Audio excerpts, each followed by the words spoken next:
안녕하세요. 한의사 김영찬입니다. 얼마 전에 한의원에서 있었던 일입니다. 점심시간이 조금 지난 나른한 오후였어요. 한 환자가 허리를 제대로 펴지도 못하면서 연신 끙끙대면서 진료실에 들어옵니다. 누군가 봤더니 평소 가끔 운동하고 나서 허리가 뻐근하다면서 치료를 받던 분이었어요. 앉는 것도 힘들어 보여서 부축을 해서 바로 베드에 눕혀드리고 자초지정을 들었습니다. 전날 유튜브 영상 속 운동을 따라하던 중에 갑자기 허리에 찌릿한 느낌이 났는데 그 후로 허리를 제대로 펴지를 못하고 아프다고 합니다. 그러면서 하는 말이 허리가 안 좋은 걸 아는 친구가 링크를 보내줬다고 해요. 좋다고 해서 한번 따라해봤는데 이렇게 되었다면서 원망과 억울함을 호소하십니다. 그래서 무슨 영상인가 봤더니 제목이 이 운동만 하면 모든 요통이 사라집니다 입니다. 환자에게 이게 사실이면 올해 노벨 의학상은 이분이 받겠는데요 했습니다. 다만 슬픈 사실은 세상에는 그런 운동은 없다는 거죠.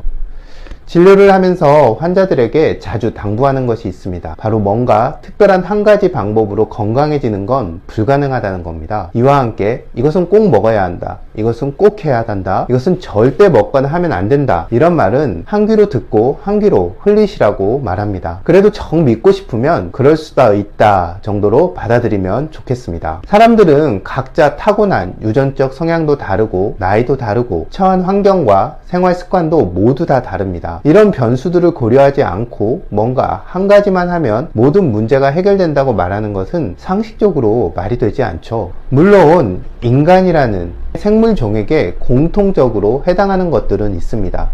하지만 이런 공통생리의 내용들은 너무 뻔하고 재미가 없습니다. 사람들의 마음을 흔들고 혹하게 만드는 것이 목표인 사람들에게 이런 집밥 같은 이야기는 상품성이 떨어집니다.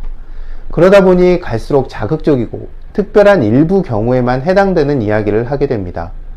게다가 이런 정보들은 각종 과학적 데이터로 근사하게 포장된 경우가 많습니다. 정보를 받아들이는 사람이 나무도 보고 숲도 보는 지혜가 없다면 넘어가기 딱 좋은 아주 매력적인 내용들로 넘쳐납니다. 좋은 건강을 오래 유지하는 일은 오케스트라의 연주에 비유할 수 있습니다. 유명한 독주자가 나와 무대를 빛나게 하고 청중의 갈채를 받습니다. 하지만 우리가 절대 잊지 말아야 하는 것이 있습니다. 바로 스포트라이트를 받는 유명 연주자의 뒤에서 묵묵히 받쳐주는 많은 단원들이 있기 때문에 아름다운 연주가 가능하다는 것입니다. 건강도 마찬가지입니다. 기본적인 바탕이 잘 서 있는 상태에서 특별한 한 가지가 더해진다면 병의 치유와 예방 그리고 좋은 건강이란 결과를 얻을 수 있습니다. 하지만 기본이 다 무너진 상태에서는 아무런 소용이 없습니다. 피아니스트가 아무리 멋지게 연주해도 뒤에서 바이올린과 첼로 그리고 플룻의 연주가 엉망이라면 곡이 아무리 좋아도 연주자가 뛰어나도 그 결과는 소음에 불과할 겁니다. 또한 스스로가 내 건강이란 연주회를 조율하는 지휘자가 될 때 아무리 유명한 연주가라도 내 지휘 아래 포용할 수 있을 때 비로소 좋은 건강이란 결과를 얻을 수 있습니다. 또 하나 잊지 말아야 될 사실이 있습니다. 그것은 바로 아는 것만으로는 아무것도 변하지 않는다는 겁니다. 특히 건강의 문제는 더욱더 그렇습니다. 책이나 방송 혹은 강연을 통해 새로운 지식을 알게 되었습니다. 아는 것만으로 그친다면 그것은 지적 유의일 뿐입니다.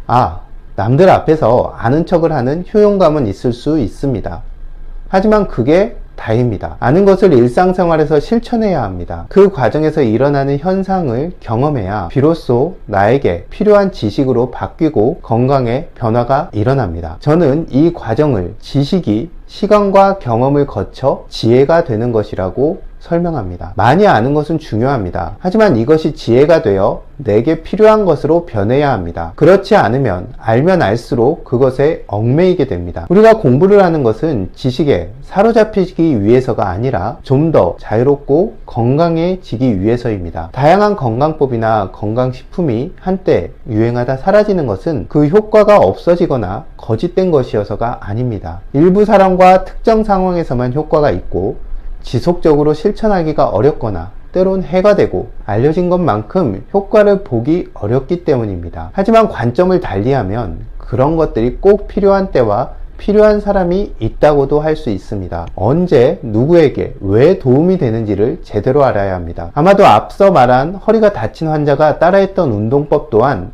누군가에게는 도움이 될 겁니다. 저는 지금 세상에 유통되고 있는 너무나 많은 정보가 과연 우리의 몸과 마음을 건강하게 하는지 의문입니다. 어쩌면 득보다 실이 많을 수도 있습니다. 하지만 지식은 어디까지나 가치 중립적입니다. 중요한 것은 내가 어떻게 받아들이고 이용하는가 하는 점입니다. 동서고금을 막론하고 건강하게 오래 산 사람들이 뭔가 특별한 건강법을 실천하거나 챙겨 먹어서가 아님을 기억해야 합니다. 건강의 지휘자가 되어 세상에 유행하는 정보들을 취사 선택해서 내게 맞게 이용할 수 있어야 합니다. 많이 아는 사람이 아니라 지혜로운 사람이 건강하고 행복하게 살 수 있습니다. 경청해 주셔서 감사합니다.